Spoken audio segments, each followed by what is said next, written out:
Yeah. So, good evening, everyone, and a warm welcome to all of you who have joined us for this celebration of 10 years of our HR roundtables. Today's discussion, revolving around the theme Reinventing HR, an imperative for organizations, is presented by BIMTech in association with the National HRD Network and our knowledge partner, Deloitte. I'm Dr. Manashi Chaudhary, Professor of OB and HRM at BIMTech, and I'm your anchor this evening. We started with our first HR roundtable in October 2011 in Mumbai, and reminiscing about this 10-year journey makes me so nostalgic. We have organized 37 roundtables on different themes across various metros in India and received tremendous response from the HR fraternity in all the places. In the first series of 3 years, we focused on the theme The Art and Science of Developing Leaders and organized 12 roundtables with our Newit as our knowledge partner. In 2012, we joined hands with the National HRD Network, and since 2014, Deloitte has collaborated as our knowledge partner, and this strong partnership continues. Over the last 10 years, very vital themes were identified and discussed at length. More than 175 HR and business leaders from various sectors addressed around 5,000 participants to bring in clarity and provide a holistic outlook on the themes. On most occasions, we were fortunate to have the presence of women leaders as well as academic thought leaders on our panel. Till early 2020, we met in the wonderful ambience of huge banquet halls of five-star hotels, and our discussions provided not just food for thought and avenues for worthwhile interaction, but were also followed by a lavish spread of exquisite dishes. But after the pandemic, things have been different. Our mobility has been restricted, and social distancing is the new normal, which all of us have become accustomed to. The COVID 19 pandemic might have restricted our movement, but it was not at all able to dampen our spirits. We have adroitly shifted to this digital platform, and here we are celebrating the completion of 10 years of our HR roundtables. We began yesterday with a discussion on the theme Inspirational Leadership, the art and science of developing leaders. And today we continue the celebration with our galaxy of eminent speakers. I would now like to request Dr. Anupam Verma, Deputy Director and Dean Academics at BIMTech, to deliver the welcome address. But before he does so, let me quickly introduce him to everyone attending. Dr. Verma's teaching and research interests are mainly in the area of international business. Earlier, as chairperson of the Center for International Business and Policy at BIMTech, he played an important role in establishing and nurturing the center. He is also a member of the Board of Governors of BIMTech. He has been a member in the Distinguished Experts Panel in Export Group of the Commonwealth Secretariat for review of the key emerging developments in international trade and their significance for member states. He has been part of the Government of India delegations in many conferences abroad, organized under the auspices of the UN, and has traveled extensively. Presently, he is a member of the CII National Committee on International Trade Policy and National Committee on Exports and Imports. Over to you, sir. Thank you, Dr. Manushi. Respected panelists and guests, good evening. It is a matter of true delight in this HR roundtable presented by BIMTech in association with National HRD Network and Deloitte.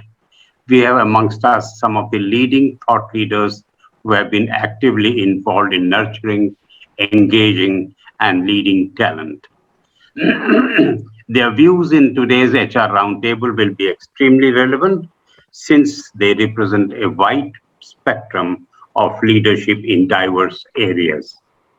On behalf of BIMTech, I have great pleasure in welcoming the eminent panelists in this 10th year celebrations of HR Roundtable and all those stalwarts of the industry who are part of today's deliberations.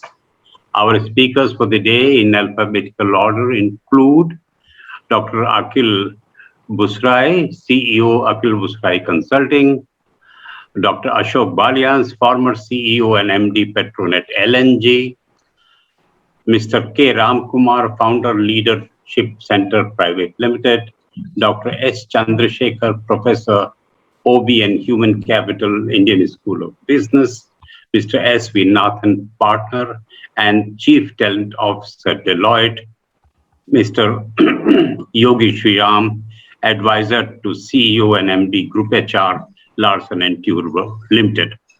They are known in the industry for their dedicated practice. A hearty welcome to each one of them. BIMTech is an ever-growing business school that has been working on its strategy of continuous improvement. This has led BIMTech to reach the level of excellence in just 3 decades. While moving on this challenging path of continuous development, apart from presenting brilliant youngsters to the pool of tomorrow's leaders, in the business year after year, we thought it would be an interesting offering to the world of academics and the dynamic world of corporate to examine and explore live the critical subjects of contemporary significance, leadership development, and reinventing HR with change and transformation. The purpose of organizing HR roundtables under the theme Reinventing HR, an imperative for organizations was to bring stakeholders on the common ground to collate their experiences, to share processes, to look at best practices, and to predict the future roadmap of HR transformation in India for the coming decade. In these roundtables, we have explored varied areas of HR covering leadership, HR role in transforming business environment and strategy building, culture, competencies, good HR practices, and also diverse practices of management and HR that needed to be examined in the past, current, as well as future requirements. We partnered with the National HRD Network, People Matters, NDTV Profit, Z Business, and Bloomberg TV for spreading this knowledge sharing initiative in the mass. The diverse set of around 150 leaders appeared on our 37 panels in metros like Delhi, Mumbai, Chennai, Kolkata, Bengaluru, Hyderabad, Pune, and Bhubaneswar, etc.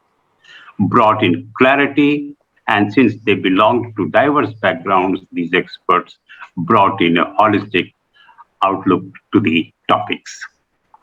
Some of the very rich byproducts of these HR roundtables were its annual reports and its output through 3 very rich books: Manthan, Art and Science of Developing Leaders in 2017, Return of the Surya, the Ever Rising and Transforming Human Resource 2019, and the Bahrupian Challenge Inventing the New HR in 2021, which are a welcome input for the professionals. In this dynamic business environment, we are virtually witnessing seismic shifts in the workforce and the technologies used in the world of work. We may see a fundamental change is underway. Organizations are no longer assessed based only on traditional metrics, such as financial performance or even the quality of their products or services. Rather, organizations today are increasingly judged on the basis of their relationships with their workers, their customers, and their communities, as well as their impact on society at large. The world of work has become increasingly demanding and turbulent.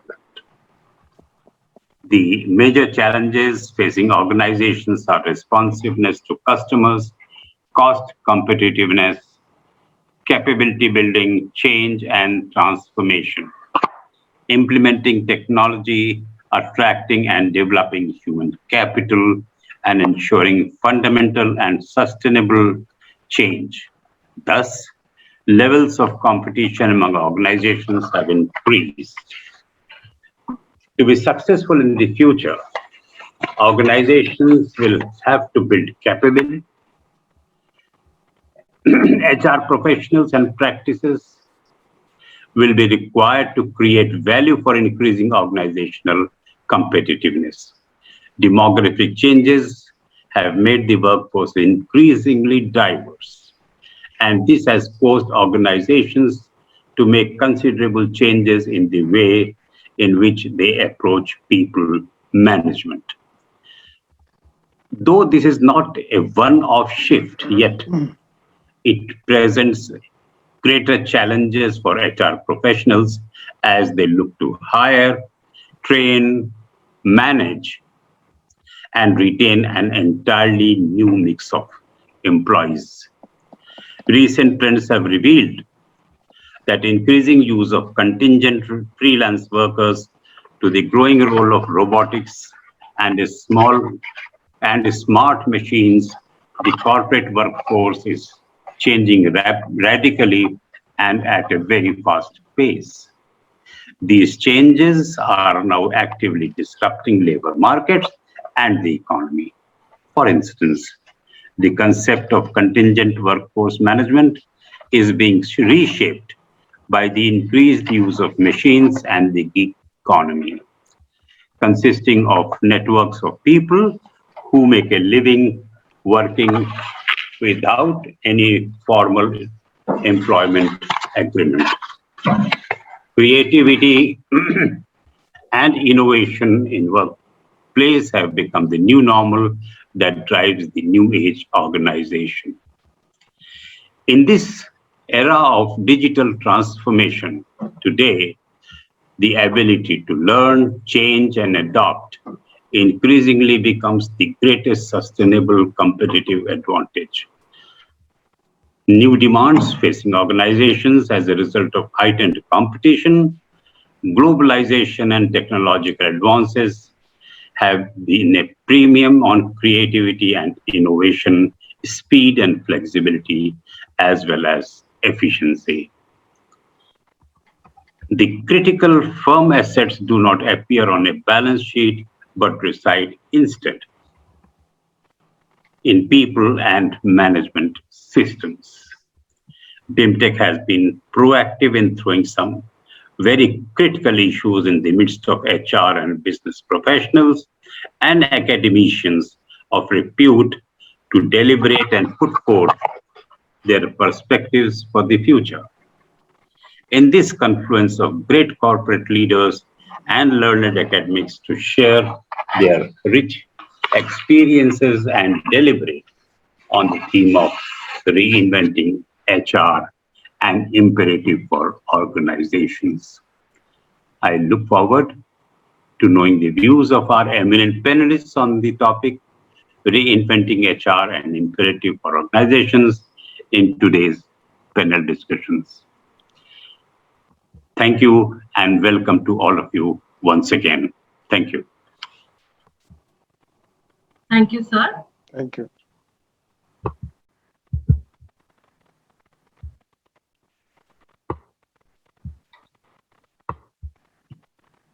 Let me now introduce you to all our eminent panelists for this session in alphabetical order. We have with us Dr. Akhil Busrai, CEO Akhil Busrai Consulting. And in the interest of time, I will just quickly run through some achievements. So, university rank holder and a gold medalist from XLRI, postgraduate degree in law and advanced training in a diploma in training and development, currently pursuing his second PhD. Wow. 48 plus years of experience in various HR roles, including Unilever, Motorola, Shell, IBM, a fellow of IMA and Institute of Directors. He is also a past national president of NHRDN. He is a visiting faculty at prestigious institutes and is on the National Council of CII, ASCHAM, SHRM, ETHR, and ISTD. A keen student of non-verbal communication, Mr. Busrai is writing a book on body language. Pleasure to have you with us today, sir. We also had a confirmation from Dr. Asha Bhandarkar, who was unable to join us today because she is unwell. So thanks in absentia and get well soon, ma'am. The next speaker today is Dr. Balyan, who has 46 plus years of experience in the oil and gas business, a topper from IIT Delhi in MTech and a PhD from Germany. He is a fellow of IMA and past president of Delhi Management Association and past national president of NIPM.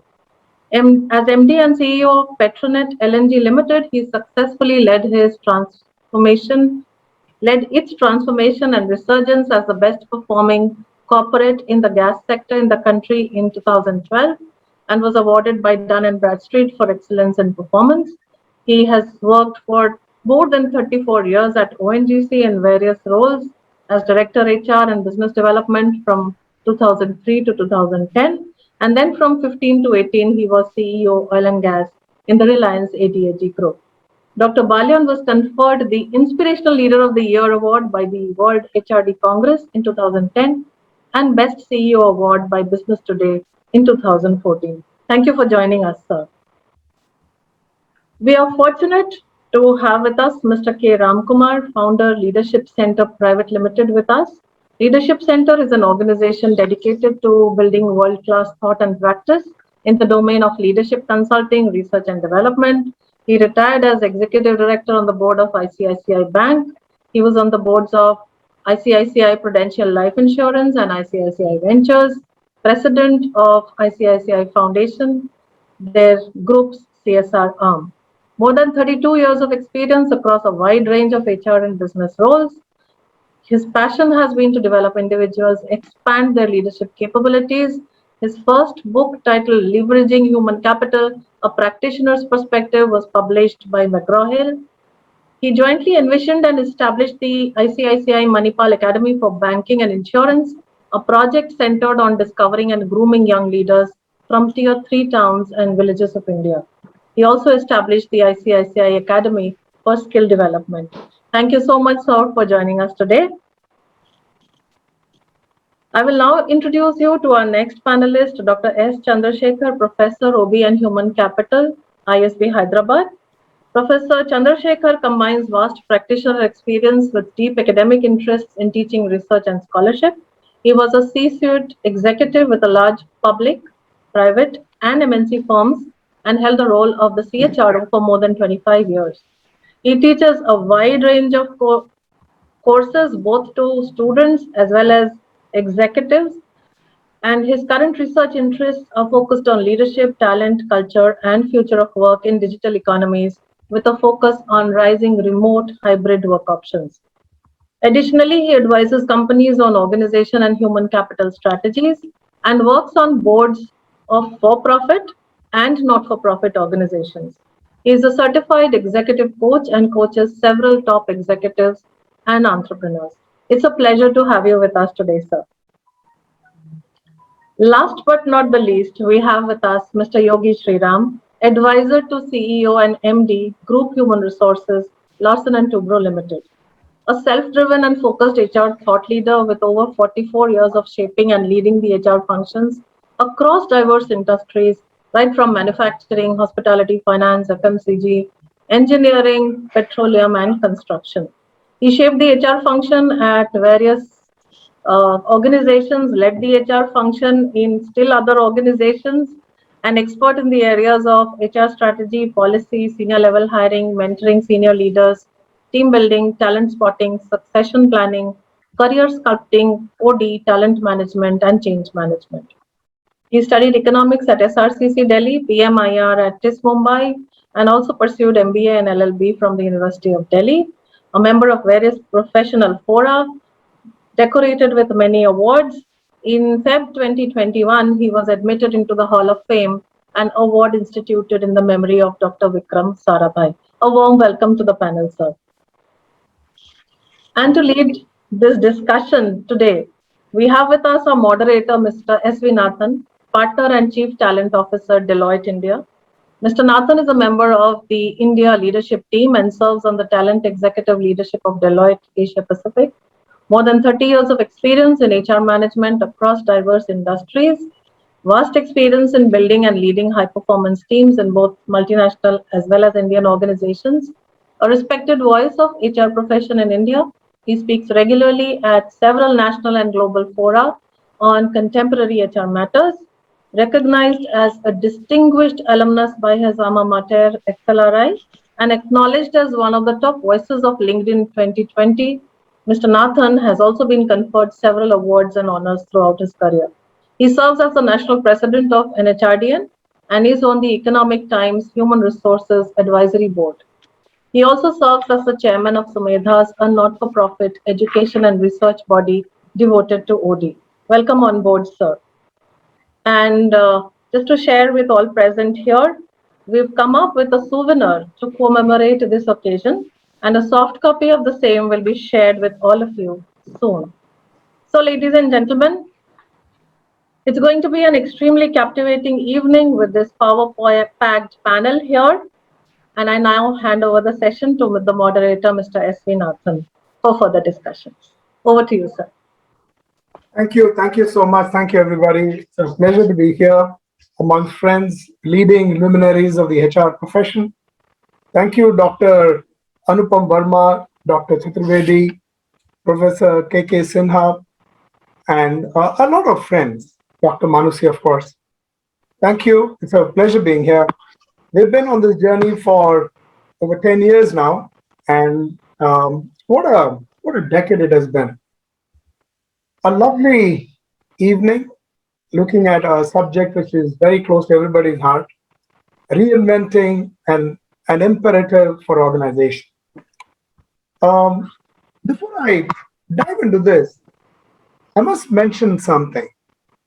See, a moderator on such a distinguished panel has a certain requirement, and this is an ask. So moderators are supposed to speak less, ask more questions, and get out of the way of the wisdom flow. I will do my best to live up to that ask. Traditionally, life has been divided into two parts: a period of learning followed by a period of working. Very soon, this traditional model will become utterly obsolete, even as it is today. And the only way for humans to stay in the game will be to keep learning right through their lives and to reinvent themselves repeatedly. Now, all of this, I didn't say this, it was Yuval Noah Harari, the famous author of two outstanding books, Homo sapiens and Homo deus. Coming to the point, a convergence of several factors across the world is making HR looking at itself in a very critical fashion, looking at leadership within the organizations. HR needs an extreme makeover driven by the greater need for a business and also drive HR for business innovation as well. The field itself is at a crossroad. Our primary job, as it started several years ago, and people who are on the panel will attest to this, was a lot around how do we ensure compliance, how do we make sure that we keep our books, make sure that HR is in line and manage in those days, as we call it, persona. Today, we need people to be agile. We need everybody to be data-driven, integrated with the business, completely immersed in the technology of the day to enhance talent experience, attract, develop, retain talent. And to add to all of what is happening around today, we have the Great Resignation, which is a great opportunity for us. Perhaps we therefore will have to reinvent ourselves. What really is causing all of this? The changing world, the skill scenario behind the paradigm shift in HR was accelerated by the COVID-19. The digitalization of organization has come into the forefront. The pandemic compelled changes at an unprecedented rate, and people took to it like duck to water. People really didn't have to force anybody. It just happened. If that can happen, can it be that there are several other challenges that can be met? For instance, if work can be driven virtually, do we really have to get to really a place where we really have to work from an office? Do we have permanent working workforce? How about communication, connecting the dots? How do we stay connected with people? Much as we think that working from home is all easy, how about this whole notion of mental well-being at this time? On the brighter side, yes, certainly we have seen a rise in productivity. Organizations and leadership see it firsthand evidence of trusting the people who work remotely without diligence, without proper physical supervision, looking over the shoulder. All that has vanished. That's the brighter side. Let's not forget the role of the existing, emerging, revolutionary technologies, all of what has really caused that huge change, and all of which augurs very well for HR. Add to this the expectation of our workforce continuously changing. We have the millennials. They are looking at what is the purpose of an organization. Are you interested just not in me, but also are you interested in the environment at large? They are looking at organization with a higher purpose and a vision, cognizant of their impact on a larger society, taking steps to mitigate the negative side of it, socially responsible, environmental friendly. Well, all of this with loads of empathy and focus on well-being and inclusion. So there's a lot that is going on. Future of work, something that I alluded to. So net, lot of changes. Is HR changing in all of this? And that's what we will ask our distinguished panelists. So what I'm about to do is I will take some time asking questions. We will have about 45 minutes. I hope to ask short questions. I will request really short answers so that we can have more questions, and questions, of course, coming in from the audience. So I'm going to turn the first question to Dr. Ashok Balyan. So, Dr. Balyan, you've seen the industry and the organizations you were associated with for a long period of time. What do you think are the essentials for any organization to adapt quickly to this changed world?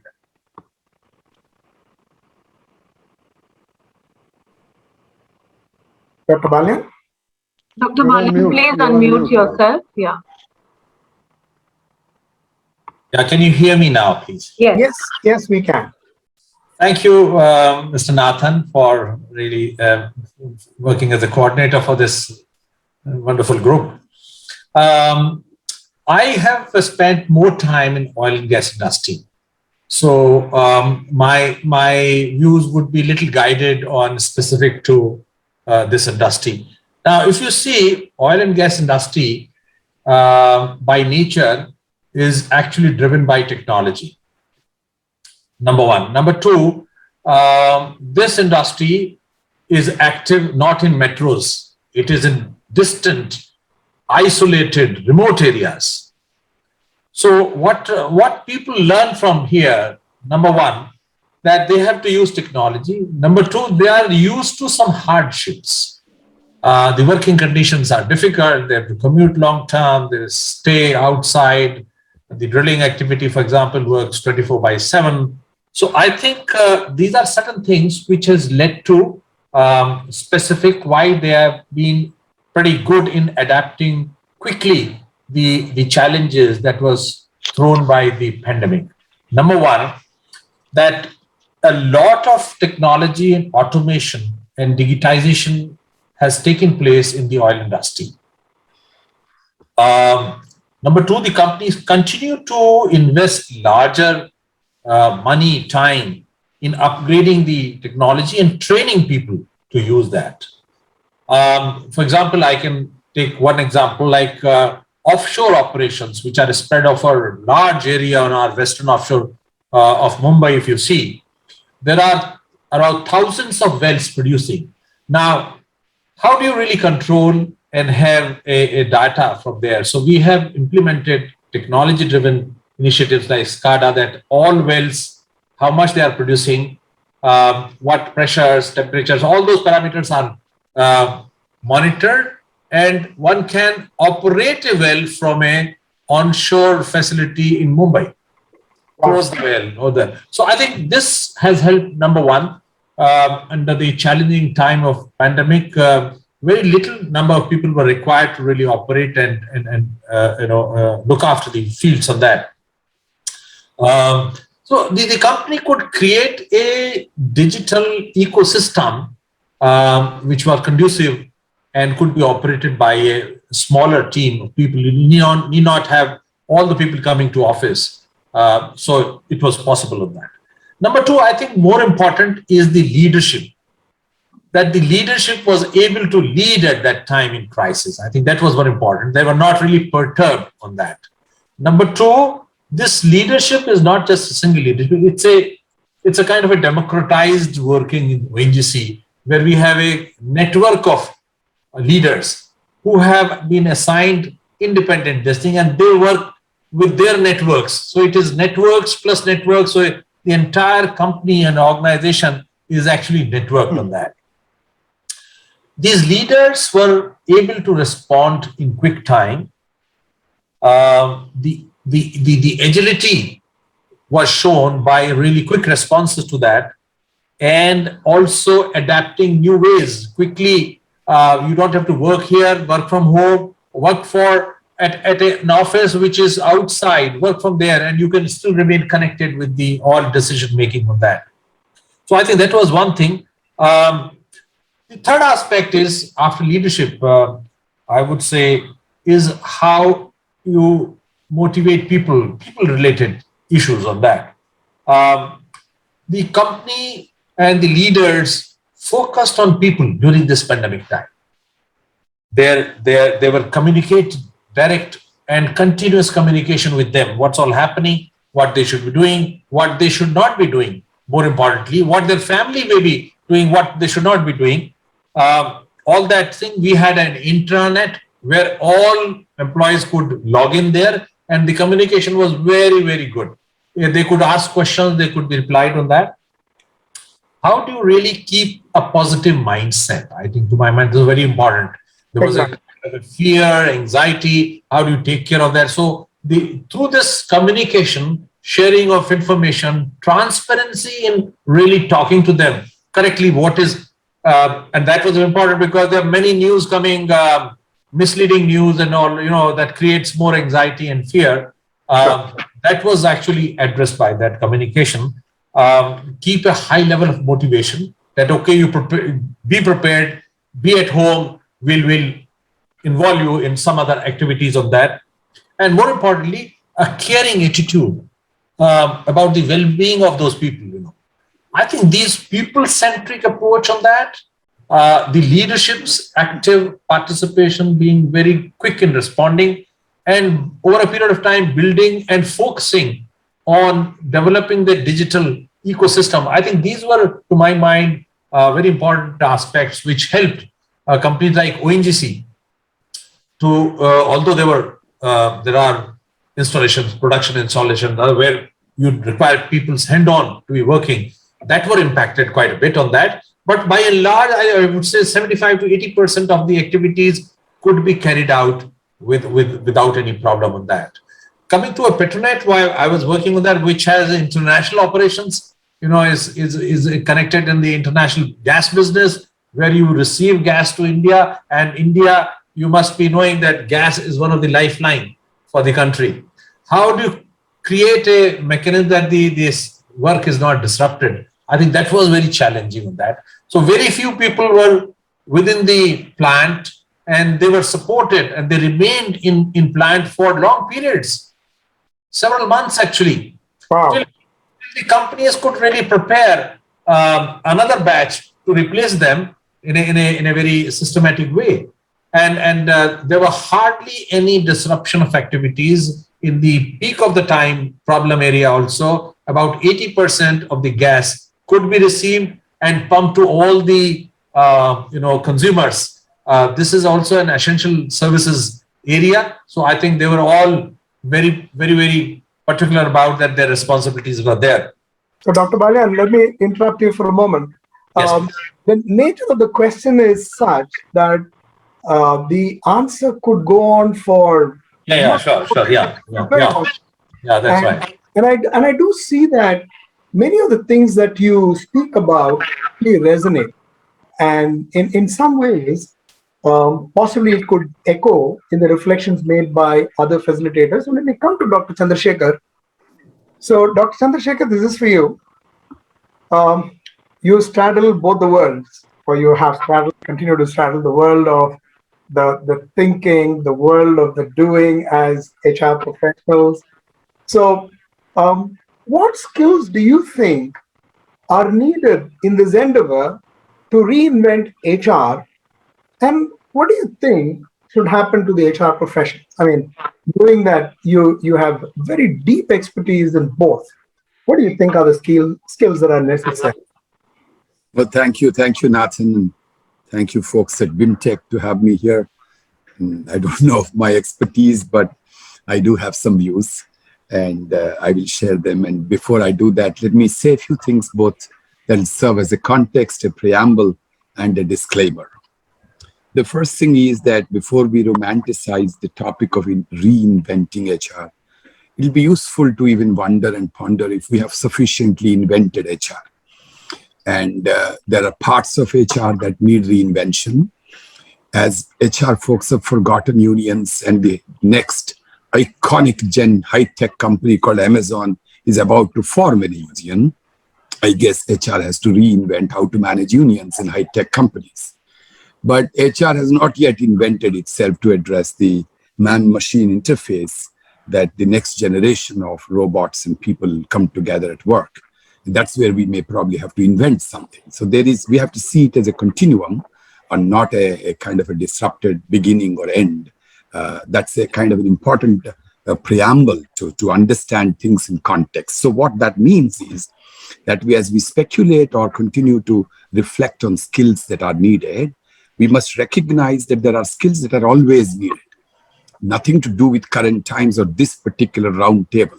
We've been having round tables forever and going round on the topic of what skills are needed, and they continue to be needed. So I'll allude to some of them, and I'll also allude to a few that I believe will be needed a little more sharply and intensely as the shape of things change. The fundamental staple skill that continues to be foundational to HR profession and HR professionals is what I call integrated business understanding. And this is not about knowing business numbers, but this is about knowing the levers of business at the interface of technology, competition, customer, and society. So that's a very important set of skills. The other day I was with an entrepreneur. He was asking me, can you recommend a good HR leader for me? I said, what do you want to see? He says that I want to see a person who kind of thinks like me and worries about business the same way as I worry. And then, of course, brings a little bit of HR skills. I'm not looking for an HR person. So for a while now, I have kind of fashioned myself. I've been telling myself that if someone asks you, who are you? I'll answer, I'm a business leader with HR expertise. I guess that would be an important skill that all I would recommend we look at. Second is, I think, in more influenced by the current situation, I guess we have to significantly step up our skills on organization and people experience design. And they are, again, a highly interactive subject. How organizations are constructed and designed either stifle or empower people, and therefore organizations need to be designed, and how people experience needs to be enhanced, has to also be interacted with how organizations is designed. So I see a new skill set emerging at the interface between organization and people experience. And I guess I would like people to think about it and develop that into curricula, into skill sets and training. And the last staple, the second one is kind of reinvent. The staple is the influencing skills. You are clearly a part of the C-suite of any organization. You are a trusted advisor to the CEO, to the chair, the board, and the top leaders. You got to have tremendous influencing skills, which are founded in the past, part in politics and part in legalities. And I guess today it has to be founded in the more human-centered skills of empathy and human centricity, if you like. You have to be the role model who brings in the human side of the organization to the bearing of the corporate governance, and then therefore influence them in that direction. So I'll summarize 3 skills: integrated business understanding, the interface between organization and people experience design, therefore the design skills to create the interface between the two, and the ability to influence founded deep on empathy and authenticity. Those are my thoughts, friend. Thank you so much, Chandra. That's, as always, very pointed. Thank you so much. Very easy to understand as well. Very deep, very, very deep. Um, Mr. Yogi Sriram, Yogi, how do you think HR can win this war for talent? There's this huge deluge of people wanting to take on something different and leaving organizations. And at the same time, there are organizations struggling. And today, if you look at just four tech companies, and I'm not saying that they represent the larger industry as such, just four technology companies or five technology companies are looking at 175 technical people coming straight out of universities to get on to their organizations. Now, that's a lot. There are only 3,500 schools, engineering schools, and of them, even if you just take 50% which are functional, this is a tall ask. Almost if you take the entire body of people who are in any of these schools, that would still not be sufficient. So given that skills are are really a bit of a problem, how do you think HR can win this war for talent? Just to add to what you're saying, SVN, I'd like to take the IT sector actually as a case study, Yep. since you started talking about the IT sector, because the shoe pinches perhaps the most in this sector today, and I'm talking here and now, not too much in the future, not too much in the past. Fast. I think the balance is in getting it right now. If you look at most of the mid-sized IT companies or even the large-sized ones, the growth of the share has been anywhere from one-fold to two-fold to three-fold to five-fold. And mostly it's been towards four and five-fold. And the demand for talent has been incredibly high. And they're also facing an attrition which ranges between 25% and 30%, except for a company like TCS, which I don't know how it manages, with much lower, two-digit figures. But anyway, what is reported in Q2 is a very huge kind of an attrition. So I'll talk only about that to build on your point. First thing is, and some of these points may be old hat, so the audience and the panelists may forgive me if it's old stuff. First thing is manpower fungibility. I think what the pandemic has taught us is that people can work anywhere at any time. So fungibility by using new platforms in learning and development. So if a person is good in Java, also is good in C++, that much better, and also good in Python, that much even better. The second is, I think the analytics part has to be beefed up for what I would like to call as just-in-time recruitment. Because what IT professionals are struggling with, especially in delivery, is that how do you keep your utilization rate to be optimum? How do you make sure that not too many people are on the bench and so on? I'm making a controversial point here as usual. I also think that billable recruitment should not be with delivery. Billable recruitment should be transferred to HR, and giving it to delivery is a good idea, building on what Chandra Garu said, that you must be a businessman with an HR mentality. But I think, come on, give me a break. I mean, HR people are the ones who should be interested with building a brand with campuses and so on. And therefore, billable recruitment should fall squarely along with leadership recruitment with the HR folks. I think increased involvement in optimization, in utilization ratios, establishing low-cost centers, making sure that the pyramid management is good, is all things that the HR person should really get into much more.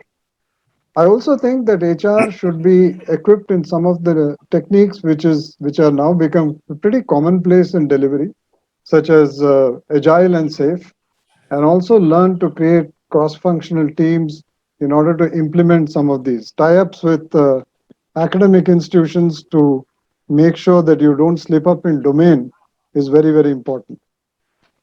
I really don't know about all the companies, but some of the companies have started these literal training factories, especially for young people who are hired from campuses. And you correctly said that there are more than 150,000 people being targeted this year by the biggies as well as the mid-size. But besides these training factories, I think there's a great opportunity to use training platforms, which are digital platforms, to really spread this training much more and to make it much more focused. I think now one can, based on the pandemic experience of going big bang in terms of learning and development through digital mode, there's a great opportunity to really enhance that quite a bit. The other thing is, I think the change of mindsets, not only of HR, but also of delivery teams and others who are responsible in business, not to be stuck on only engineers being hired for IT companies. I don't know why we are stuck on that. Why not BScs in physics? We've been talking about for years. They also have quantity skills. And now, by the way, a software like Python is like English language. I don't want to oversimplify it. But it's not some big deal with Lagrange multiplier and mathematics which you need to deal with. It's something that a person can learn and do pretty quick. So I don't know why that's happening. You can write algorithms, do code and stuff. So cross domains are very, very important. If Ashoka University and others are now focusing on critical thinking and logical reasoning, and NEP is also focusing on those, why not we open up our doors and windows to more domains? Finally, you asked, what do we do to win the war of talent? Sometimes you lose, SVN. Sometimes you lose. Those entering the equity market, everybody thinks today that they win. They're going to win. They're going to make profit. 60,000 is going to become 1 lakh. 1 lakh will become 2 lakhs, will become rich. May not happen all the time. So a little bit of humility, saying that we are in a huge growth trajectory. Maybe sometimes we win, maybe sometimes we lose. And go ahead with that, with some of these little tips that I've given. And I think we should be in okay shape. Thank you so much, Yogi. You kind of simplified what arguably you have faced personally in your role as leading a very, very large institution.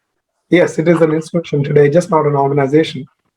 And these tips will be useful, the whole notion about fungibility. So let me move very quickly to Ram Kumar. Ram, not only have you been an outstanding HR professional, you've also been on the board of ICICI, and you've seen leadership at very close quarters. What is your view on consideration for an organization's leadership in imagining or reimagining HR's role? Because they have a role to play as well.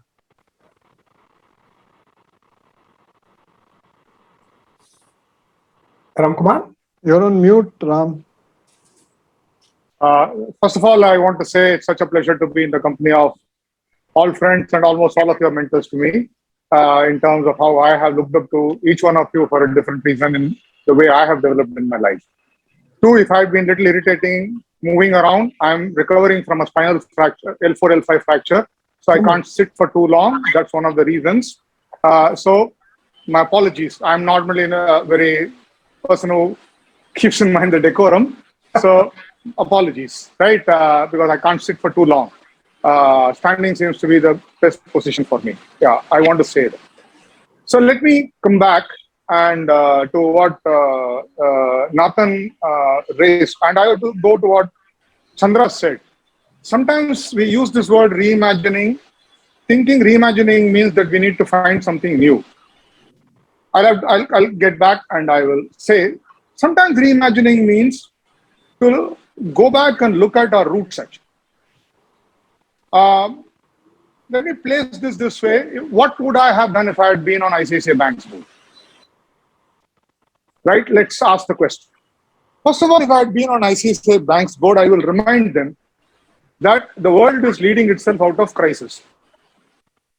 Despite a lot of hunky-dory stuff which people talk for public consumption and PR, the reality is that there is a lot of tension, nervousness, uncertainty, ambiguity, which is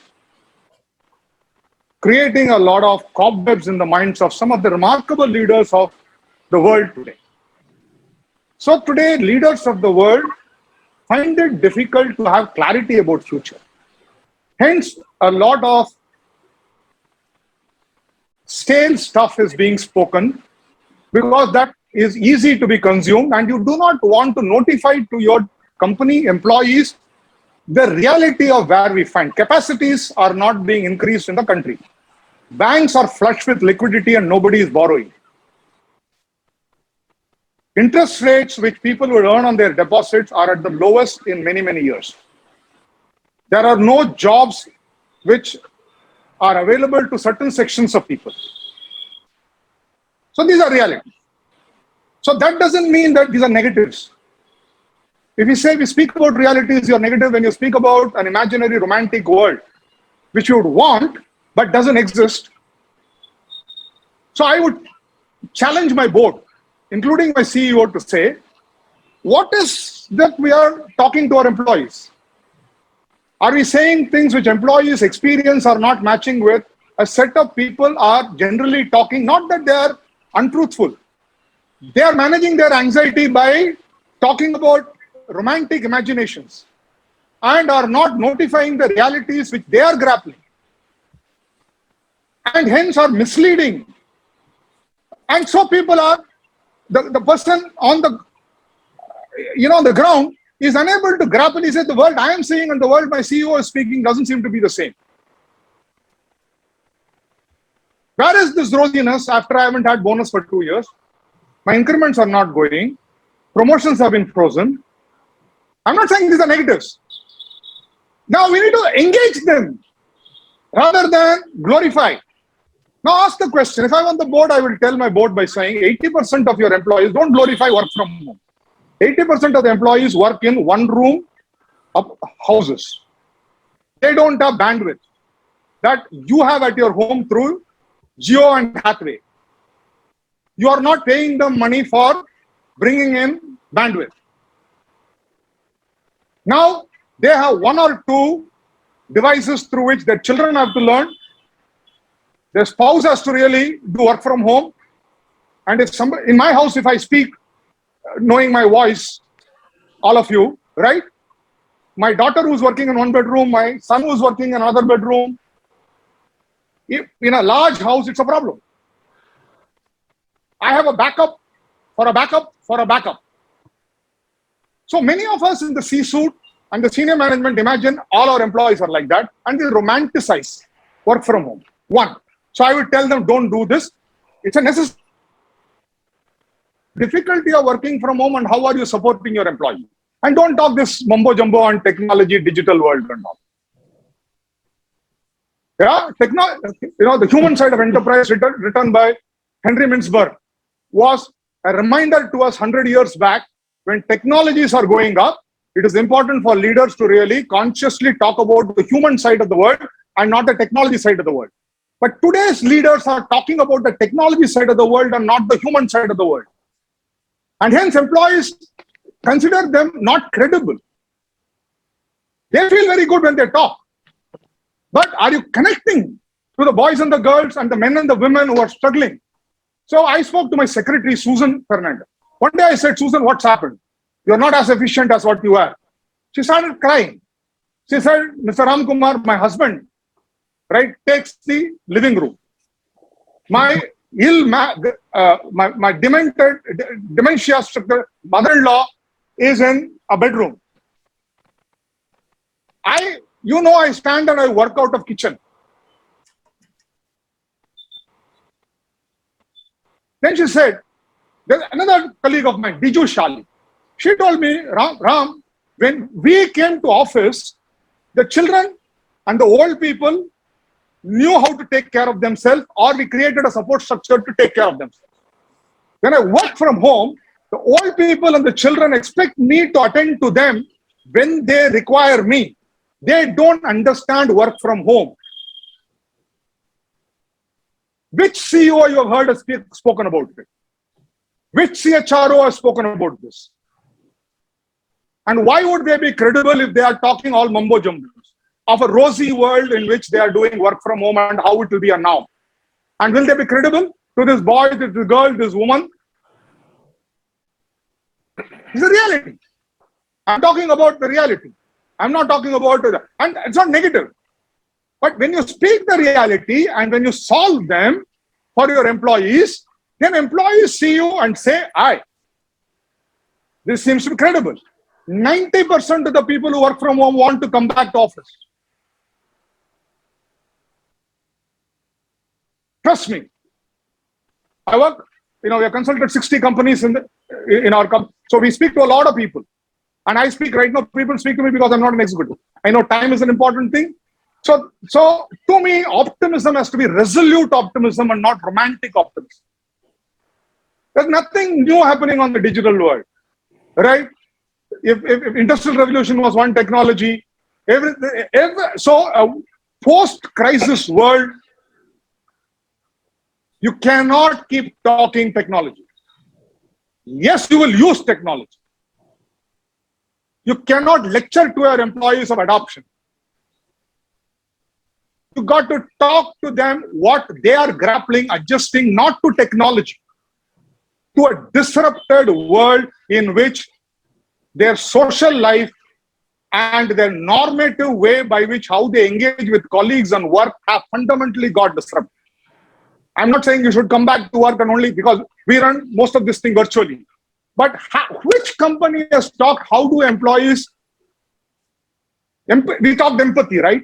I haven't heard a single CEO in India, a single CHRO, right, talk about the challenges which their employees are facing, adapting to this disrupted world. This is what I will engage my board with. And I'll tell my board by saying that if you are really running a company right now, and you're worthy to be in the chair where you're sitting, and trust me, people who know me, I speak these things in the board meetings. And speak like this. I've spoken like this. And Mr. Kamath permitted me, Chanda permitted me to do this, Mr. Vagul permitted me to do this. And that's the greatness of them. So I would have said, can we spend time at the senior leadership in terms of how do we create an ecosystem where we should tell our employees that this is inevitable, it has its advantages, but we understand we are not going to talk about the advantages, but we know what you're going through, and this is what we will now do to support you. Excellent. That's what I want to say. Ram, I'm so happy that you raised this side, the human side of the enterprise by Mintzberg 100 years ago, very relevant today. The passion with which you spoke, it almost felt that here was a man who spoke from his heart. And by Jove, the organization where you worked, very, very, I mean, they should be very, very happy to have had you on the board. So thank you for what you said, Ram. Thank you. It really warmed my cockles when you spoke about particularly what does it mean to have empathy in all the mumbo jumbo about digital. So I love the way that you spoke. Thank you. I know Dr. Chandra Shaker, you'll have to leave in a minute or so. I'm not sure whether he's already left. I just wanted to He's left. He's left. I wanted to Yeah. thank him. So let me move on to Dr. Akhil Busna. So Akhil Bhai, in this new and highly dynamic world, HR will only sustain by acting as a strategic business advisor. Where do you think HR is adding value in the new ways, in the new changed world? Where do you think it's really adding value? Thank you, Nathan, and thank you, Team BIMTech. Congratulations on the 10th anniversary. Thank you for inviting us. Nathan, your question, I will go back to that famous Mutshiwala commander, Abhinandan Vardhaman, was his name, who flew into Pakistan. Yeah. And overnight, everybody knew him, everybody recognized him, everybody applauded. HR went through the same experience with COVID. The business leaders froze like we see a deer on a highway hit by the car headlight, they freeze. They don't know what to do. And many business leaders of high repute actually froze. And that is the time HR came out with a empathy as a weapon, as an armory from his armory. And despite all the people that they say, oh, the empathy is only put on, it worked.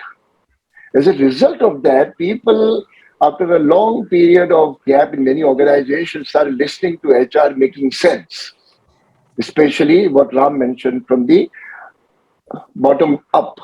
People started having meaning in what HR was attempting. Now, with that background, HR cannot just say, oh, we did our best and now we'll go back to support the business. And that would be going backwards.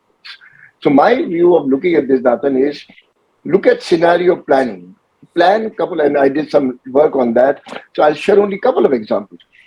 Going forward, one thing that will happen definitely is that all those things, people, some of the people who are thinking will go back to the past, and once past will come back, we'll go back to normal, and we'll do this again, and we'll restart this. Past is dead. Normal is dead. It will not come back. Now, this is a reality, and if you plan anything besides this, it is only denial. As a result of that, the first thing the child will have to do is actually break its own foundation. Some of the policies and practices which we have got married to are not relevant anymore in future. And I'll give you two examples. We did a lot of succession planning with a lot of managerial time spent, senior leadership time spent on who should move where, one job away, two job away, and what is the rotation, what level of input will give them. Similarly, we did the same thing for high potential list. What competencies they have, what will be needed in the future, and how will we prepare them. The entire idea of leadership competency, and I don't want to use a jargon competency, but the leadership style, leadership delivery will change post-COVID. So your succession plan, your high potential list is obsolete. Now, how many of HR people will say, I created that with sweat and blood, and I'm not going to throw it away. But that is what HR will have to do. Bury some of the things that they created, boldly, and recreate. Reimagining is just a fancy word, but recreate what is relevant to business. Organization charts today, we have need boxes, who will do what, who will report to who, what is the responsibility, JDs and all that fancying out. Going forward, all this will be blurred. There'll be tremendous pressure on line managers and businesses to do more with less. And as a result, some of those boxes will get superimposed.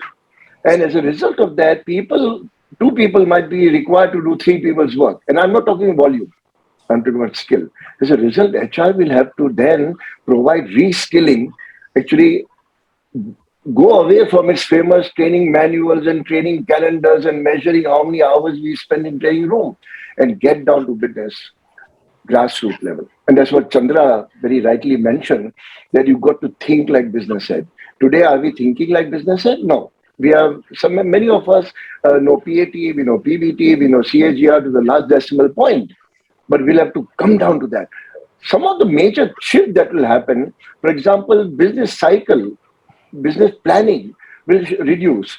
This long range planning of 2 years, 3 years, 5 years, forget 10 years, 5 years also too long. Business will revive based on immediate gains rather than long-term wishful thinking of gain. As a result of that, your cycle of goal setting will change to very much shorter cycle. In that case, your appraisal system is obsolete. HR will have to throw away a lot of things that we have built. If your system of appraisal was annual and annual increment was given because somebody said the industry is paying 9.3% and will pay 10%, all history. As a result of that, if the cycle is going to change and companies are going to say possibly plan on quarter, it may be necessary to give quarterly bonuses. Your appraisal system will change.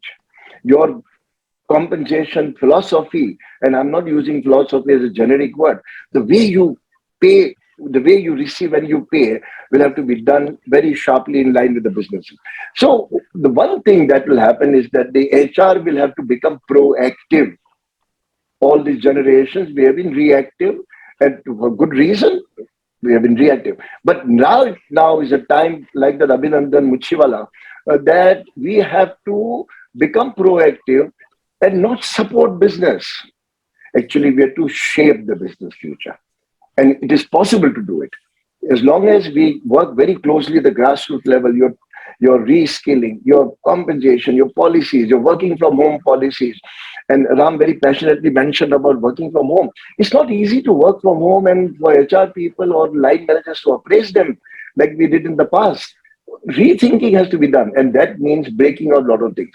So this is a good opportunity for HR to get proactive, make changes, and actually shape the business and not just play a role of supporting the business. I think this is a leadership role.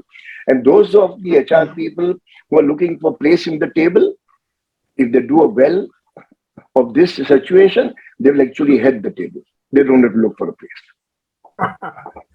In part, thank you, Akhil Bhai. In part, you answered a question that Gaurang Sheth had asked a question on the chat box. So thank you for that. What I will do is, let me just go through the chat box and see if there are any questions, and then I can get on to the other questions that I have for some of you. There's a question from Muskan Sharma. How will technologies like AI help organizations to reinvent HR and its functions like talent acquisition, learning development, etc.? So anybody on the panel, if you would want to take a stab at this? Well, in L&T, we are specifically, in fact, just yesterday I was talking about this along with an expert from our team who has really sculpted something called ATL Next.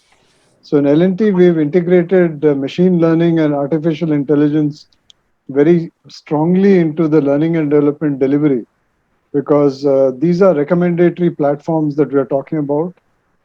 We get curated content, some of it, quite a lot of it we develop, and it's offered on a rifle basis to people and based on the recommendation that the platform does for development of people. So it's been used very widely and very successfully in L&T. Thank you, Yogi. Anybody else wants to take that question? So my view on this is, we have to be careful again when we use these terminologies, AI and machine learning. First of all, HR has to educate itself about what they speak on AI and machine learning. 99.99% of business people don't know what is AI and machine learning.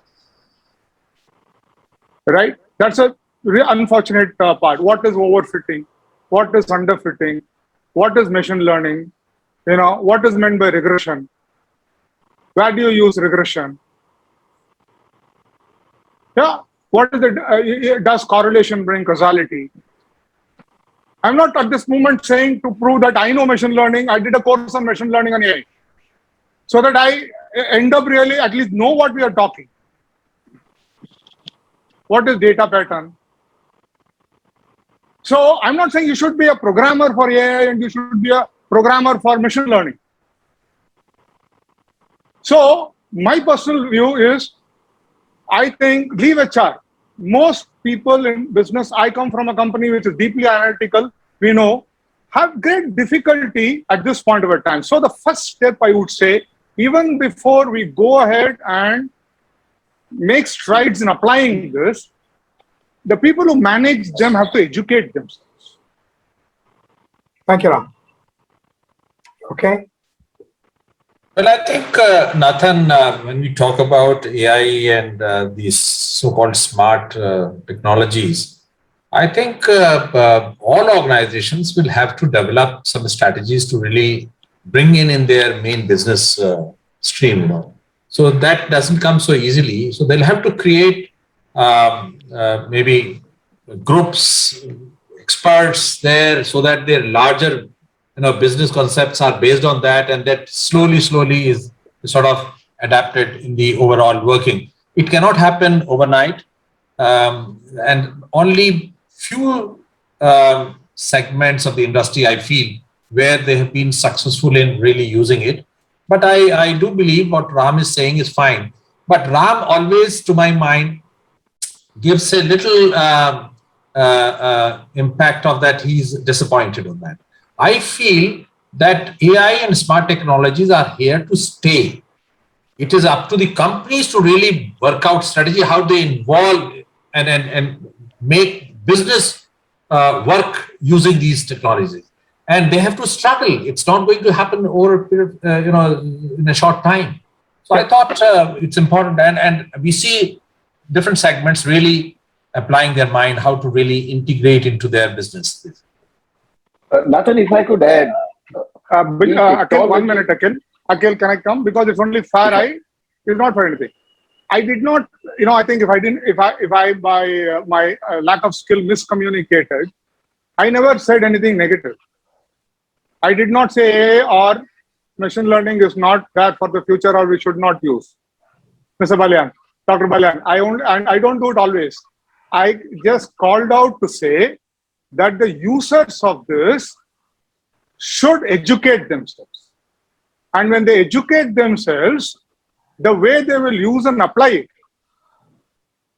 would be meaningful. Fair enough. That's the simple point I'm making. So that if I miscommunicated in a August forum like that, I correct myself. Nathan, it actually boils down to the same thing what Ram mentioned there, and Dr. Balyan mentioned that technology is changing very rapidly and it's coming down not only to big and fancy famous names, it's coming down to levels in organization which earlier never thought they will go automatic. So I will not go into that area of technology alone. I'll connect it to HR. So far, our approach in promoting leaders has been gray hair or no hair. So managerial years of experience has been a point taken, and how much of contribution they've made in as leadership patterns or managerial decision making. I think the whole thing will now change to techno-managerial skills.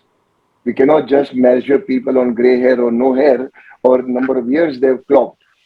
And that is where HR will have to become smart in recognizing youngsters who are more tech savvy and more effective in the future, rather than just go by the old method of Ghisapita method of how many years of experience and rotation they've had. And that is where understanding that contribution of youngsters using technology, can it be leveraged for the organization?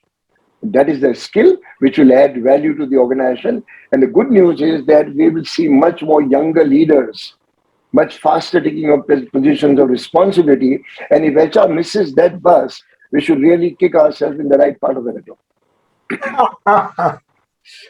Okay. Now I'm going to breach the rules of how a moderator should be on a panel like this. I'm going to add my 2 pies worth. Nathan, can I excuse myself? I have to deal with an emergency. Please apologize. No worries. Please. Hope everything okay, Ram? Everything okay? I'm dealing with my mother's thing. We have to do something. Please, my apologies. Carry on, Ram. Sorry, please. Take care. Thank you very much. Thank you. Thank you.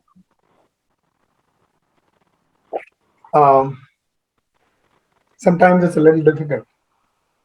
We are all in a meeting like this, and we are juggling too many balls in the air, and the one which is more fragile is the one which is about family. So we will miss Ram. Let's continue. I was just mentioning that I had promised that as a moderator, I will speak less. I will just only ask questions. I do believe that if I could be given the leeway of participating, maybe as a person who would add a 2 pies worth, I would say this. AI is here to stay. I think this has been established by others. Very much like what Yogi mentioned. Organizations are looking at what they can do to use AI, machine learning, in the way of working. It makes the life of an HR professional far easier. Forget an HR professional, any professional in an organization easier. Take, for instance, learning, and that was a question that came up from the chat as well. Today, our attention span has been reduced to no more than 3 minutes. Yeah. In a WhatsApp message, if anything is of 4 minutes, you're into it for 2 minutes, and then you say, okay, if this is, and that's why you have those caveats which says, watch till the end, because for fear that somebody's going to drop off. So the old notion was, I'm going to force our people into 40 hours of learning, and this is what they have to learn before they move to the next level. They're all passe. Instead of the push to learn, there is a pull to learn. And the pull to learn has got to be bite-sized. It's got to be micro-learning. It's got to be something that is invested in what a person is interested in learning, and which is apropos to what the job is about. So, for instance, in Deloitte, we have something called Cura. It's just a platform. The Cura platform is a very interesting platform. If I'm interested in, let's say, the cloud, and I ask a couple of questions on cloud, and I would get 2 or 3 articles, and then others would also chime in. And before you know what has happened, pretty much like what you see on Google, you will start a small community of practice which will look at some of the questions around that. And of course, one day, if you're very bored with all that stuff, you can move into another topic. But the keenness of a person, because that is the subject area that he or she is interested in, is triggered not because somebody pushed her to do it, but because she The pull felt factor. that if I learn it gets pulled. So organizations are also moving away from this old notion of you got to do so many hours of training, otherwise you will not be promoted. Looking at what skills do you possess today, and are you skills ready? Yes, leadership is important because that is what is going to get you, because that's the one based on the potential of a person, it moves people forward.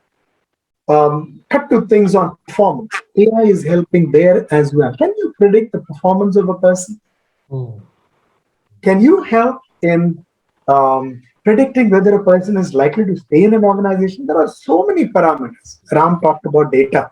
There's so much of data that we collect. Do we use that data? Can we meaningfully string all this together? And with such complexity, earlier, for instance, if you're trying to predict an attrition in a industry where travel was required, let's say Dr. Balyan's industry, where a person will have to keep traveling from one place to the other. And let's take that as an example. And excess travel at some point in time has a bearing on an individual's need to say, okay, I just need to stay in one place. Can I stop my travel? So travel was, today people don't travel that much. For 2 years, people work from their homes. So today, that as a prediction of attrition, for instance, can be safely removed. So so AI finds different ways of saying, okay, this is not a significant variable anymore. Let's look at the variables which have a pronounced impact on the productivity of a person or the ascendance of a person and so on. So AI, I believe, in the coming years, there's a lot that has been done, will be done, and the future really belongs to organizations which are smart. And by the way, if you look at the newest of new organizations that have come in, you will see in them that they are talking about not learning and working as separate, learning in the flow of work. That's the way you're looking at it. So with this, I'm going to stop my pontification. And I will Just a bite-sized point without the bite. You know, the point is that everybody knows this on the circuit, but edutech industry today has come to stay, and though AI was born in 1956, I think the steep climb of AI in the last 2-3 years has been dramatic, as you say. And I think there wouldn't be a whole lot of money being invested in edutech unless there was active utilization of AI and machine learning. So without taking away the bite of the previous speaker's point that HR should understand, I think without writing code and algorithms, some of us do understand what AI and machine learning can do. absolutely, okay. And I think as long as we understand that HR professionals, we need to be enablers. Yeah. We need to just understand enough to see how this can be used. I think there was another interesting point that Ram made. It'll be useful for us to also learn what these technologies are. I have I have a mentor. It's called reverse mentoring of a kind. I have a 25-year-old, and what he does is he spends a fair amount of time trying to educate me into a few things which are the latest and the greatest in the world of technology, so that when I speak, I can speak a little more knowledgeably, but also with an understanding of what is the power of technology that can come that can bring to bear. So I'm now going to go back into my question, and Dr. Balyan, this is for you. Yes, please. So you have led an esteemed organization, and you know the ropes, what happens, and so on. You also know what it is about enhancing employee experiences. Now, The world that you have traversed is in a way, is in an old economy which has rapidly gained in value because of the ascendance of technology and the way that it has transformed itself. Where are the people in it? What have your organizations done to enhance the employee experiences in this kind of a organization that you have led? Well, frankly, Nathan, if you see our experience some 10 years back, the whole work environment was different. Organizations were focused on more fundamental kind of working. But what all has happened and why this all is becoming so important for discussion today is that the work itself, the workplace, as also I would say the workforce, Yes. they're all undergoing tremendous change. Now, all this change, to my mind, is still evolving. And it's not kind of a straight line kind of a relationship that it's going in one direction. This is perhaps wavering, and it would, in a couple of years' time, perhaps give us more clear this thing. So in a different work environment where the employees have really shifted from office of 22 days and 7 hours working to reverse of 22 hours and 7 days working. So from office, it has become an office, house plus office. The overall aspirations of the employees have changed. And the challenge to my mind is that how these aspirations are being sort of aligned to the organization's thinking and working. I see still there is a lot of disconnect happening there. Many organizations, on the other hand, have really perhaps preferred a work from home because in many ways, economic considerations, perhaps it is much cheaper and better on that. But I think companies are still struggling to really create that environment where employees feel better, they feel empowered, and they are more productive. So I think, therefore, the issues to my mind, the empathy for people working focused on sort of on creating that environment. It's not just the work experience to my mind. Companies have started looking at life experiences. How do you really give them a longer term kind of an experience where they can have liberty to shape their own ways of working, actually, that kind of thing. And therefore, that's what I see is a thing that is happening. But in our, I can only share that from a very, very structured, administrative kind of a working, we have seen to a modern corporate working style in our active, employment in these companies. The actual change to my mind, which really experiences happened in last 10 years time. But I think the evolution and changes are happening even more. The focus is on just not the work experience, the life experience, creating that environment where a person can really work as per his wish and way it works, and the companies are able to provide those, whether it is technological support or otherwise, to see that they are more productive in that. I also like to point out that in different industry segments, the differences are quite a lot. Sure. And therefore their approaches would be different on that. So that's what I like to say. Thank you, Dr. Balyan. I like your mention of the office and the life experience, just limiting oneself to a employee experience. Thank you. I'm going to come back to Yogi. Yogi,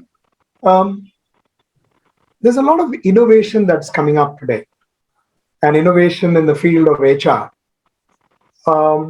What do you think HR can still do to both innovate itself and help innovation all around? I talked briefly about the learning platforms, but now I'd like to also go into a little bit of evidence-based management and research. Mhm. Since there was a strenuous reference to work from home versus work from office, uh, the work of Nicholas Bloom stands out, as all of us know, in that area. And Nicholas Bloom himself has now changed his mind whether work from home is the panacea for increasing productivity across companies. The famous China experiment, the Chinese company experiment with 16,000 people in it, and where he did something called a randomized control trial, which has become very, very famous. I think there's more and more opportunity for HR now to be innovative by using statistical techniques to prove the point, rather than talking about things which are more. I'm an intuitive person, so I like intuition, but I think talking more about data is very, very important. The second is, I think there is a huge scope for using gamification. Some of the games that have been used by companies in the past, like Tata Interactive, they use a game called Topsim. We use a lot of games ourselves because, as you know, today the statistics has proved that those who do online courses, I don't know what happens to in-person classes.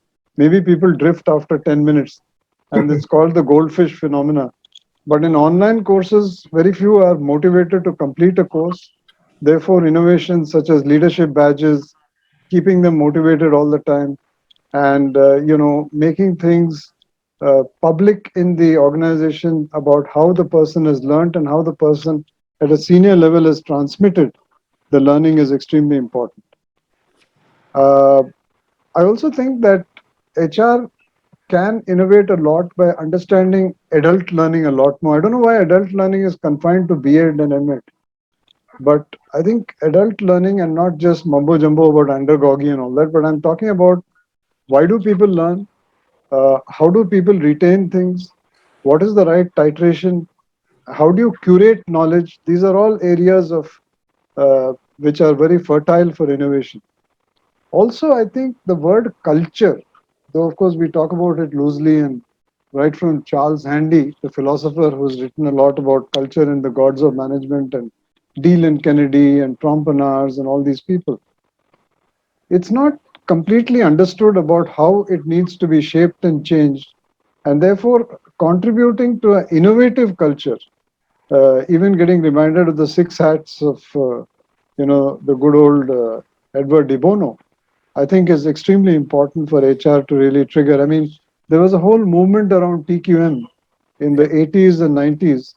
Unfortunately, I would be one of those people, maybe the old horses, who's lamenting that the innovation of Kaizen and TQM needs to be rediscovered.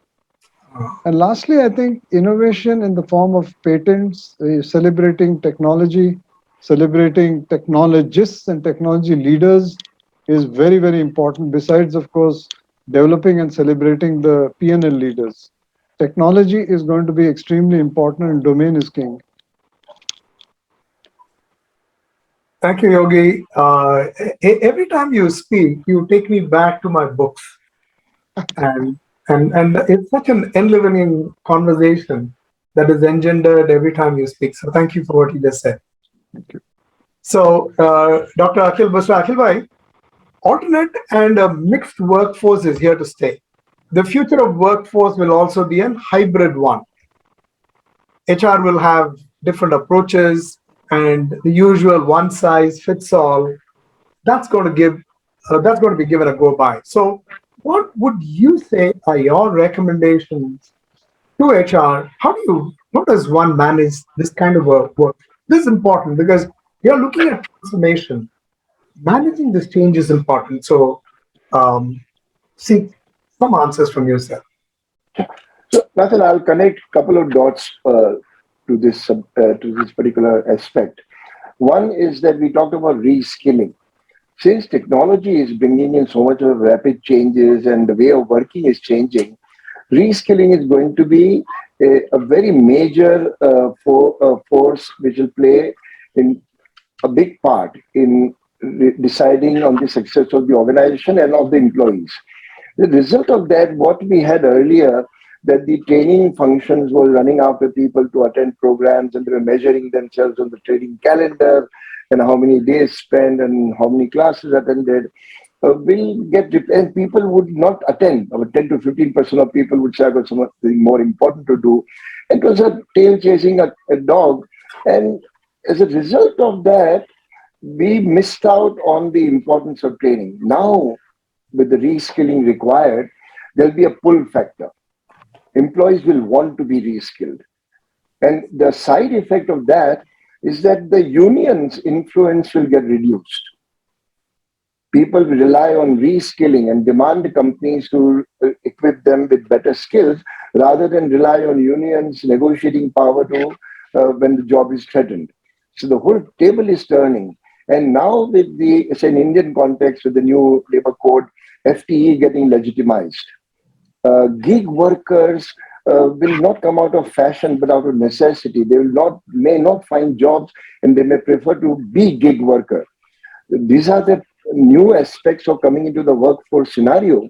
And if you combine all this together, there is a very big tendency with some unscrupulous employers to exploit the situation. And that is where HR will have to play a very different role of watchdog, maintaining ethical values. At the end of the day, HR is chartered for employee advocacy and making sure that just because FTE is allowed, and there are friends of mine who actually very rightly talk about misuse of contract labor.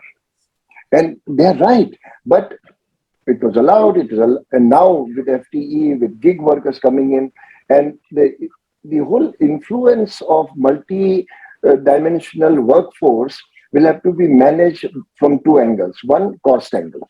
How do you compensate? How do you reward? How do you manage proprietary information with gig workers when they're going to work for competitors? These are not easy thing to talk, or a very easy thing to talk on a webinar, but at the end of the day, a gig worker will go and work for competitors. He or she is giving her skill. Now, HR will have to be smart enough to understand the reality and make sure that the company's interests are protected. Second, that the temptation to sort of make a quick decision about misusing some of this workforce that is changing, the ethical challenge is not to be taken for granted, because, and I think Yogi mentioned earlier, that the new generation workforce, and in fact you mentioned in your introduction remark, they are looking for companies which are above board, which are clean, which are ethical, and which are purpose. And all that is not possible if you take shortcuts. And HR will have to make sure that the catering to the new generation of talent which has to be attracted, that the basic foundation of organization is not diluted. Now, this is a big ask. It's very easy to give an answer in 3 minutes and say, this should be done, this should be done. But it is absolutely imperative. If we do not do this, we will be failing in our contribution to reviving the business. Just, Nathan, one more point I'd like to add on what Akhil Bhai had said is that, the cultural issues.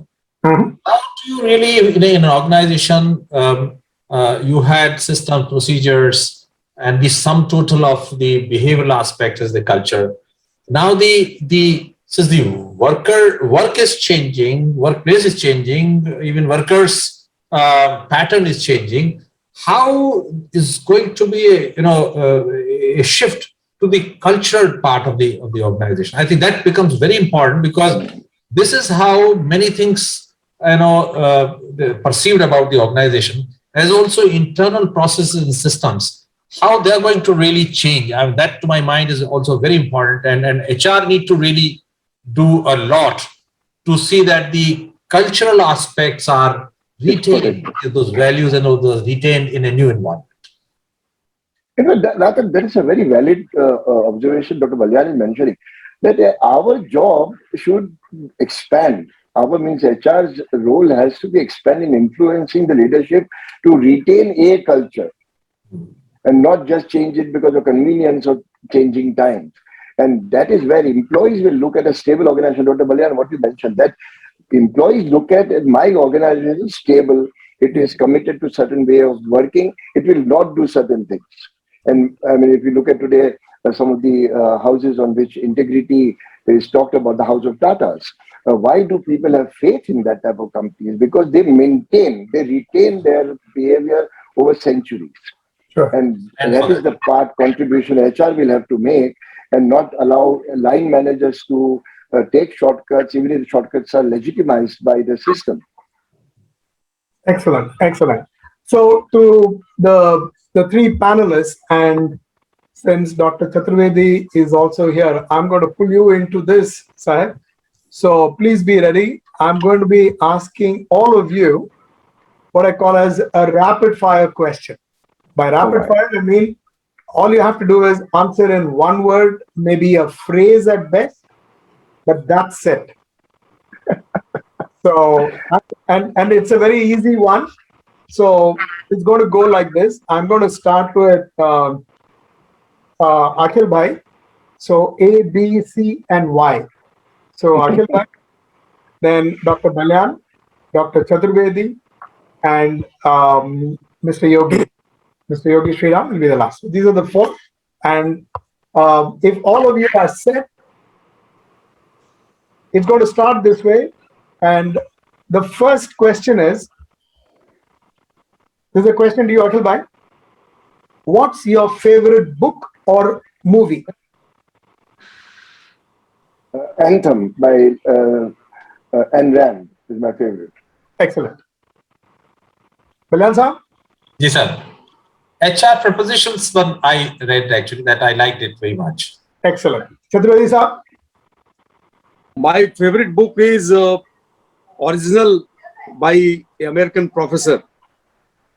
Wonderful, wonderful. And Mr. Yogi Sriram? I don't know whether it's favorite. I'm laboring through it. Servant Leadership by Dana Zohar. Amazing, amazing. Okay. Next one. Starting with you, we'll really hasten the pace now. This one is your role model. Akhil Bhai. Couldn't hear you. Role model. Oh, role model. Your There are many. I don't role model an individual, but I would say Mother Teresa and Mahatma Gandhi. Excellent. Dr. Balyan? Actually, my father has been my role model all the time. Excellent. Wow. Dr. Chaturvedi? In corporate world, I have Ajim Premji, my role model. Excellent. And Mr. Yogi Sriram? Don't want to be frivolous, but Santa Claus. Lovely, lovely. A leader who you admire. Akhil Bhai? A leader, so many of them. I would look at Ritesh Agarwal. Excellent. Okay. The OYO. Oh, yes. Balyan sir? Ratan Tata.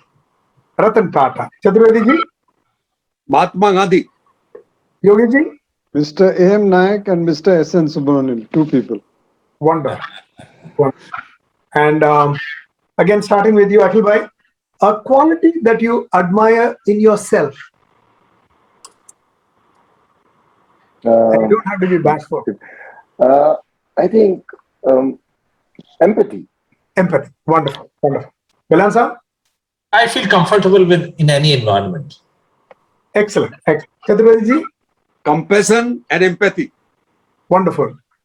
Yogi sir? Attention to detail. Wow. Wow. Excellent. Excellent. To all of you, again, starting with Akhil Bhai, beach or the mountains? Mountains. Balyan sir? Mountains. I just came back from Uttarakhand, Balyan sir. You did. Chaturvedi ji? Mountains. Mountains. Yogi ji? Mountains if somebody is paying for the holiday. Nice one. Okay. This again is a quick one. Authority or influence? Influence. Certainly influence. Okay. Influence. Influence? Yeah, influence. Excellent. Excellent. Process or entrepreneurial? Entrepreneur. Oh, okay. Okay, everybody said the same thing. Okay. I'd step out of that. I'll say process. You'll say process. Details. He likes details, you know. Yeah. And he's a quintessential guardian. I mean, that's the greatness about. We're talking about Kiyosei's temperament. Yeah, of course. An advice to your younger self starting out at the college. So I should have been bold and spoken my mind much earlier in life. yeah, okay. A lot to say, but I think I would advise you to speak up when you know you have a viewpoint and you feel something is right. Balyanji, Be yourself. be yourself. Chaturvedi He should not cry when he's facing adversity and failure. You're very good. Yogi ji. Should have invested in equity. Wow. Okay. Starting with you, Akhil bhai. A wish for HR professionals of today for tomorrow. To really proactively change the business and not support it. Change the business. Shape the business. Shape the business. Shape it. Help shape the business. Balyanji? Difficult one, but yeah, I think be yourself a businessman. Excellent. Chaturvedi ji? A wish for HR. Can you repeat the question? Very simple. A wish for HR. HR should look towards humanitarian issues for the future when there will be less attention on human element in the business. Excellent. Mr. Yogeshwara? Strengthen all 33 vertebrae of the spine.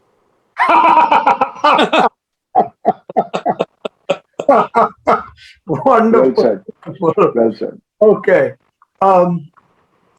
Many of you may not have this, but maybe when you were a lot younger or at any stage in your own careers, if you had an advice for your boss, what would that be? Include. Okay. Listen. Listen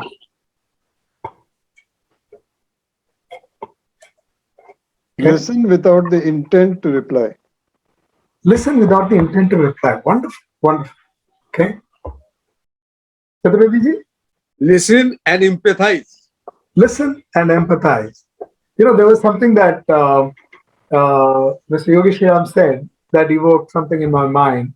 Suppose each one of you right now had 200 crores for you to do anything with it. What would you do? Akhil bhai. I would start a care center with schooling for girls. Excellent. Balyanji?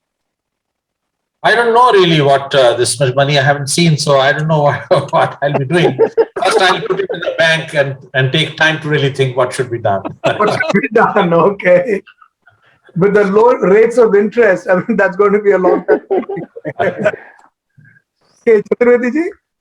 I would like to invest in grooming young rural girls for their future careers. Excellent.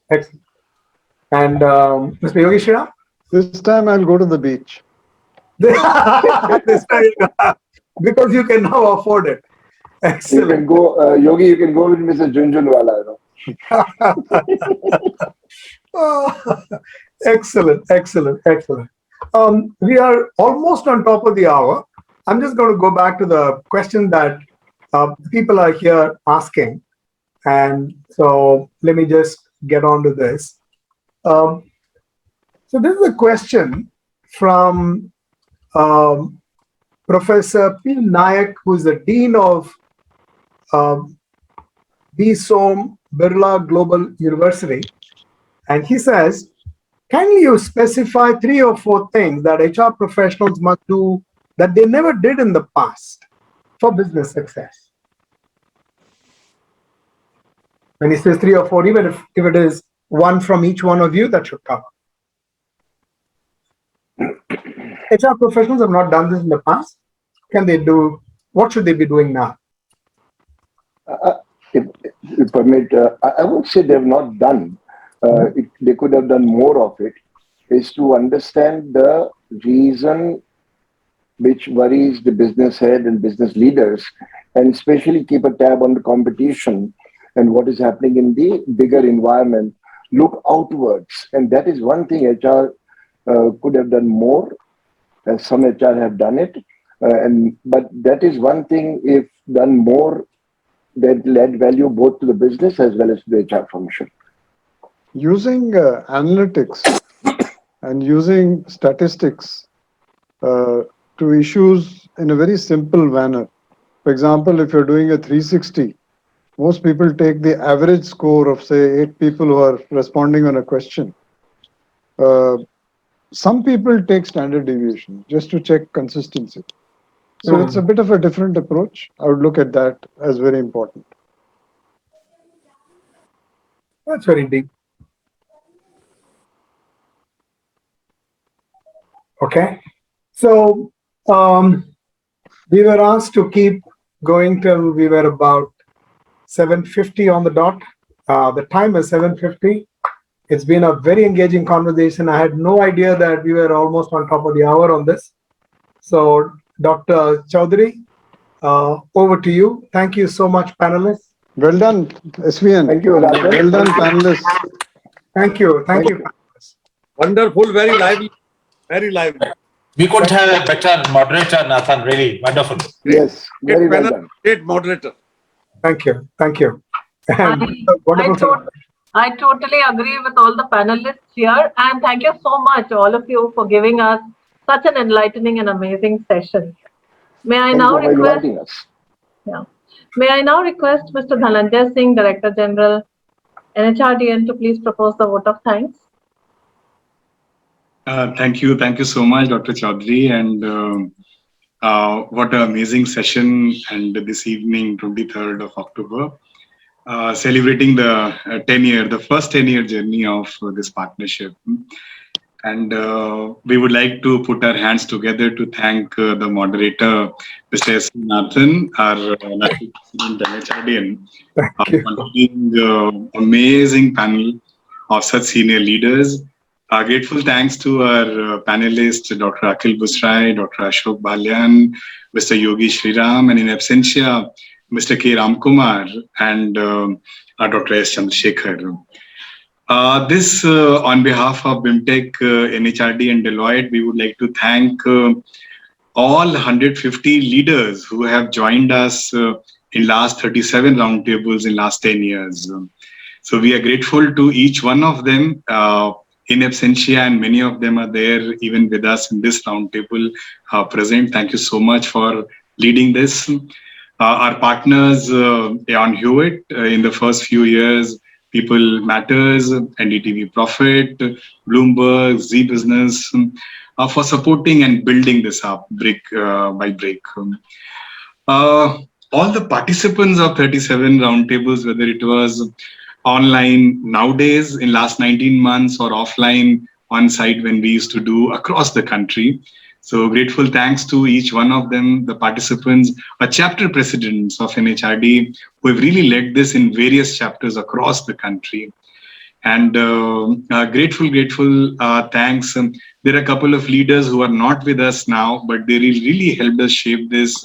Late Dr. Preetham Singh, late Mr. Kamal Singh, for really building this brand together. The leader in the complete who conceptualized this and put all the might behind it, Dr. Harivansh Chaturvedi. Thank you so much, sir, for giving patronage continuously for a decade and promising for future to come. And Professor K.K. Sinha, the real sutradhar behind the work done along with the publication of the books. So grateful thanks, sir, to you, Professor K.K. Sinha, Dr. Manasi Chaudhary, Abhinav from the team BIMTech, and from NHRD Nalin. So grateful thanks to each one of you. First 10 years only strengthen our belief that when the great minds will come together, there is a lot to contribute and there is a lot of multiplying impact which we can create in the society. So thank you very much. Season's greeting, be safe, and we hand over it back to Dr. Manasi Chaudhary. Thank you. Thank you. Thank you. Dhananjay, you also stand in the list of people who need to be complimented Absolutely. from all of us. He is the partner. He is one of I'll the. do that, sir. Thank you, Mr. Singh. Thank you, Mr. Singh. Ladies and gentlemen, this brings us to the end of day 2 of our celebrations.